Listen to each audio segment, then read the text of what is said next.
ஆதியாகமத்தின் புஸ்தகம் 17ஆம் அதிகாரம் 10-11 வசனத்தை வாசிக்க கேட்போம். ஆதியாகமம் 17ஆம் அதிகாரம் 10-11 வசனங்கள். எனக்கும் உங்களுக்கும் உனக்கு பின்வரும் உன் சந்ததிக்கும் நடுவே உண்டாகிறதும் நீங்கள் கைக்கொள்ள வேண்டியதுமான என் உடன்படிக்கை என்னவென்றால், நீங்கள் கைக்கொள்ள வேண்டியதுமான என்னுடைய உடன்படிக்கை என்னவென்றால், உங்களுக்குள் பிறக்கும் சகல ஆண் குழந்தைகளும் விருத்த சேதனம் பண்ணப்பட வேண்டும்.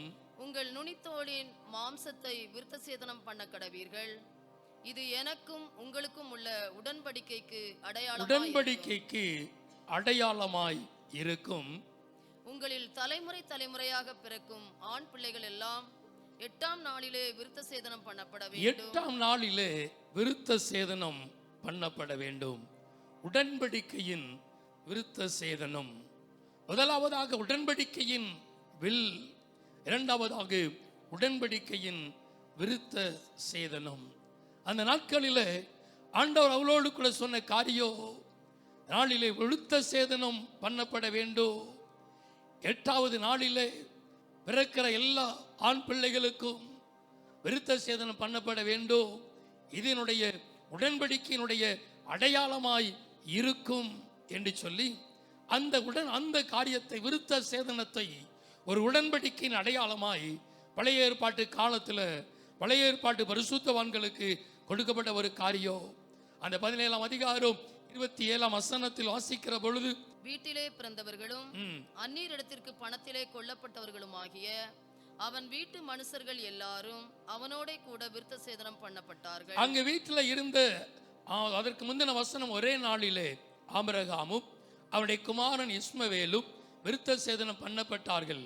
அவன் வீட்டிலே பிறந்தவர்களும் அந்நியரிடத்திலே பணத்துக்கு கொல்லப்பட்டவர்களுமாகிய அவன் வீட்டு மனுஷர்கள் எல்லாரும் அவனோடு கூட விருத்த சேதனம் பண்ணப்பட்டார்கள். நல்ல கவனிக்கணும். விருத்த சேதனத்தை ஒரு பெரிய உடன்படிக்கையின் அடையாளமாய், இந்த விருத்த சேதனம் பண்ணினால் மாத்திரமே அவர்கள் ஆண்டவருடைய பிள்ளைகள் என்பதற்கு ஒரு அடையாளமாய், அந்த குடும்பம் என்பதற்கு ஒரு அடையாளமாய் அதை வைராக்கியமாய் பாராட்டினார்கள். அது இல்லாதவர்களை புறஜாதிகளாய் நினைத்தார்கள். யார் யாருக்கெல்லாம் விருத்த சேதனம் பண்ணவில்லையோ அவர்கள் ஆண்டவருடைய பிள்ளைகள் அல்ல, அவர்கள் புறஜாதி மார்க்கத்தை சார்ந்தவர்கள், அவர்களுக்கு நமக்கும் எந்த விதமான சம்பந்தம் இல்லை என்று சொல்லி அதன் மத்தியிலே அந்த விருத்த சேதனத்தை உடன்படிக்கையின் அடையாளமாய் வெளிப்படுத்தினார்கள். ஆமென், அல்லேலூயா. ஆதியாகமத்தின் புஸ்தகத்தில் 34ஆம் வசனத்தில், 34ஆம் அதிகாரத்தில், யாக்கோபின் குமாரத்தி, லேயாள் பெற்ற யாக்கோபின் குமாரத்தி தீனாள் அந்த தேசத்தை சுற்றி பார்க்க கடந்து போகிறாள். நல்லா கவனிக்கணும். அப்போ அந்த தேசத்தில் அந்த ஏமேரியின் குமாரன் ஆகிய சீகேம், அந்த தேசத்தினுடைய அரசு பிரபுக்களாய் இருந்த அந்த சீகேம் அவளை தீட்டுப்படுத்தி விடுகிறான். தீட்டுப்படுத்தி விட்ட பின்பு தன்னுடைய தகப்பனிடத்தில் சொல்லுகிறான், அந்த மகளை எனக்கு நீங்கள் பெற்று தர வேண்டும், அந்த மகளை நான் நேசிக்கிறேன் என்று சொல்லி இந்த காரியத்தை சொல்லுகிறான். இந்த காரியத்தில் யாக்கோபிடத்தில் அறிவிக்கப்படுகிறது. அப்போ யாக்கோபுடைய பிள்ளைகள் தன்னுடைய சகோதரியை தீட்டுப்படுத்ததுனால அவளுக்குள்ள பெரிய ஒரு கோபமும் வைராக்கியமும் எழும்புகிறது. அவள் எழும்பி அவள் ஒரு காரியத்தை செய்கிறார்கள். 34ஆம் அதிகாரம் 14-15 வசனத்தை வாசிப்போம். ஆதியாகமம் 34ஆம் அதிகாரம் 14-15 வசனம். விருத்த சேதனம் இல்லாத புருஷனுக்கு நாங்கள் எங்கள் சகோதரியை கொடுக்கலாகாது. விருத்த சேதனம் இல்லாத புருஷனுக்கு நாங்கள் எங்கள் சகோதரியை கொடுக்கலாகாது. அது எங்களுக்கு நிந்தையாய் இருக்கும். நீங்களும் உங்களுக்குள் இருக்கும் ஆண் மக்கள் யாவரும் விருத்த சேதனம் பண்ணப்பட்டு எங்களைப் போலாவீர்களானால் நாங்கள் அதற்கு சம்மதித்து உங்களுக்கு எங்கள் குமாரத்திகளை கொடுத்து உங்கள் குமாரத்திகளை எங்களுக்கு கொண்டு உங்களோட குடியிருந்து ஏக ஜனமாய் இருப்போம். அப்பொழுது சகோதரர் சொல்கிறார்கள், விருத்த சேதனம் இல்லாத புருஷனுக்கு நாங்கள் எங்களுடைய சகோதரியை கொடுக்கல் ஆகாது. அது எங்களுக்கு அது நிந்தையாயிருக்கோ. விருத்த சேதனத்தை அவ்வளவு பெரிய ஒரு அடையாளமாய் அவர்கள் பார்த்தார்கள். நம்ம சொல்லுவோம், அந்நிய நுகத்தில் பிணைக்கப்பட கூடாது. அவன் ஆண்டவரை ஏற்றுக்கொள்ளலை, ரட்சிக்கப்படலை, ஞானஸ்நானம் பெறலை, அந்த பிள்ளைகளுக்கு அந்த காரியத்தில் நினைச்சக்கூடாது. அந்நிய நுகத்தில் இணைக்க கூடாது அப்படின்னு சொல்லி அந்த காரியத்தில் ஒருவேளை அப்படி சொல்லி அநேக காரியத்தில் சம்மதித்து வந்தா கடைசியில் சொல்லுவோம், நீ ஞானஸ்நானம் எடுத்திருக்கியான்னு கேட்போம். ஞானஸ்நானம் எடுக்கல அப்படின்னா, நீ ஞானஸ்நானம் எடுத்தாதான் இந்த திருமண உடன்படிக்கையில் இந்த ஆராதனை நடத்த முடியும், இந்த திருமண காரியத்தை செய்ய முடியும். நீ ஞானஸ்நானம் பெற்றுக்கொள்ளாமல் எடுக்காமல் இந்த காரியத்தை நீ பெற முடியாது என்று சொல்லி நாங்கள் அதற்கு சம்மதிக்க மாட்டோம் என்று அந்த ஞானஸ்நான உடன்படிக்கையை கொண்டு வருவோம். அங்க பாருங்க, இங்கே பழைய ஏற்பாட்டு காலத்தில் இந்த விருத்த சேதனம் எதற்கு அடையாளமாய் வெளிப்படுத்தப்பட்டது? இந்த விருத்த சேதனம் பண்ணவில்லை என்று சொன்னால் நீங்கள் எங்களோடு கூட இந்த காரியத்தில் உடன்படிக்கை பண்ண முடியாது.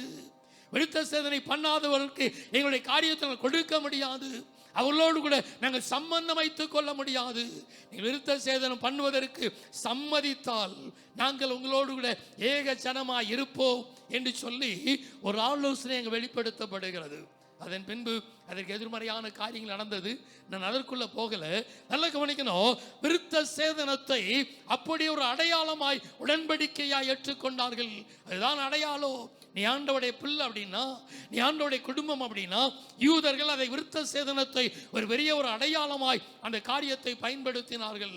அது மாத்திரமல்ல, விருத்த சேதனம் பண்ணாதவர்கள், நல்ல கவனிக்கணும், யாத்ராமத்தின் புஸ்தகம் 12ஆம் அதிகாரம் 48ஆம் வசனத்துல பஸ்காவை புசிக்க கூடாது. ஆமென், அல்லேலூயா.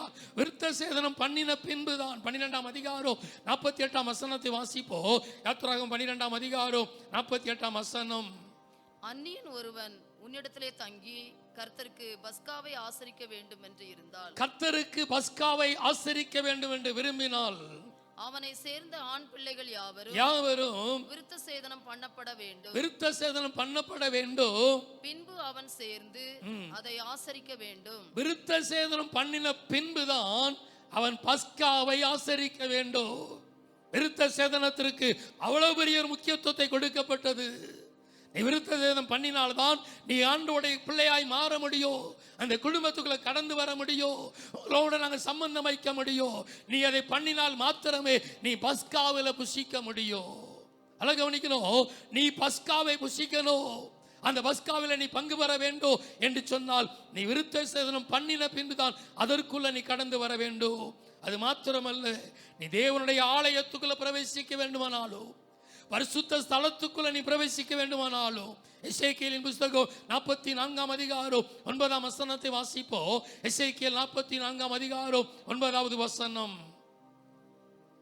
கர்த்தராகிய ஆண்டவர் சொல்லுகிறது என்னவென்றால், இஸ்ரவேல் புத்திரரின் நடுவில் இருக்கிற சகல அந்நிய புத்திரரிலும் விருத்த சேதனம் இல்லாத இருதயமும் விருத்த சேதனம் இல்லாத மாம்சமும் உள்ள அந்நிய புத்திரன் ஒருவனும் என் பரிசுத்த ஸ்தலத்துக்குள் பிரவேசிப்பதில்லை. விருத்த சேதனம் இல்லாதவன் என் பரிசுத்த ஸ்தலத்துக்குள் பிரவேசிப்பது இல்லை. அப்ப கவனிக்கணும், விருத்த சேதனத்தின் உடன்படிக்கை அதை ஒரு அடையாளமாய் கர்த்தர் வெளிப்படுத்தினார். அதற்கு அவ்வளவு பெரிய ஒரு காரியத்தை கொடுத்து அதை வைராக்கியம் பாராட்டினார்கள். அதனாலதான் தாவீது அங்கே கோலியாத்தை எதிர்த்து நிற்கிற பொழுது அவனுக்குள்ள பெரிய ஒரு வைராக்கியம். நீ ஈட்டியோடு பட்டயத்தோடு கேடகத்தோடு கடந்து வருகிறாய், இஸ்ரவேலின் தேவனை நிந்திப்பதற்கு விருத்த சேதனம் இல்லாத இந்த பெலிஸ்தன் எம்மாத்திரம் நான் விருத்த சேதனம் பெற்றிருக்கிறேன். அதன் மேல அவங்களுக்கு ஒரு பெரிய ஒரு வைராக்கியம். கர்த்தர் எங்களுக்கு அதை அடையாளமாய் வைத்திருக்கிறார்.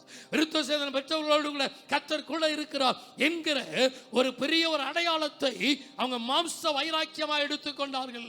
அதனாலதான் அங்கே தாவீது சொல்கிறார், விருத்த சேதனம் இல்லாத பெலிஸ்தன் எம்மாத்திரம். யுத்த களத்துல சவுல் காயப்பட்டு விழுந்து கிடக்கிறார். இதற்கு மேல பிழைப்போம் என்கிற நம்பிக்கை இல்லை. அவனுக்குள்ள ஒரு காரியம் கடந்து வந்தது, நான் சாக போறது உறுதி, பெலிஸ்தியன் வந்து என்னை வெட்டி கொலை செய்ய போகிறார் என்று சொல்லி தன் ஆயுததாரியை பார்த்து அவனை அழைத்து சொல்லுகிறார், எப்பா விருத்த சேதனமில்லாத ஒரு பெலிஸ்தியன் என்னை வெட்டி விடக்கூடாது, அவன் கையில நான் செத்து விடக்கூடாது, நீ என்னை உன் ஆயுதத்தை எடுத்து என்னை என்ன செய்ய, நீ வெட்டி போடு என்று சொல்லி விருத்த சேதனமில்லாத பெலிஸ்தியர் கையில சாகுவதை ஒரு பெரிய நிந்தையாய் அவமானமாய் அவள் எடுத்துக்கொண்டார்கள். அந்த அளவுக்கு அதுல ஒரு பெரிய ஒரு வைராக்கியத்தை பாராட்டினார்கள். அவன் ஆயுததாரி பாய்ந்த பொழுது தன் ஈட்டியை அங்கே கீழே குத்தி அதன் மேல விழுந்து அவன் செத்தான் என்று பார்க்கிறோம். விருத்த சேதனமில்லாத பெலிஸ்தியர் கையில சாவதை காட்டிலோ நானே என் உயிரை மாய்த்துக் கொள்கிறேன் என்று ஈட்டியை தரையில குத்தி அதற்கு மேல் விழுந்தான் என்று நாம் வேதத்தில் பார்க்கிறோம். விருத்த சேதனத்திற்கு அவ்வளோ பெரிய முக்கியத்துவத்தை கொடுக்கப்பட்டது. அப்படின்னா நாமும் விருத்த சேதனம் பண்ணிக்கொள்ளலாமா? நாமும் விருத்த சேதனம் பண்ணலை அப்படின்னா ஆண்டவருடைய பிள்ளையாய் கர்த்தர் ஏற்றுக்கொள்ள மாட்டாரா?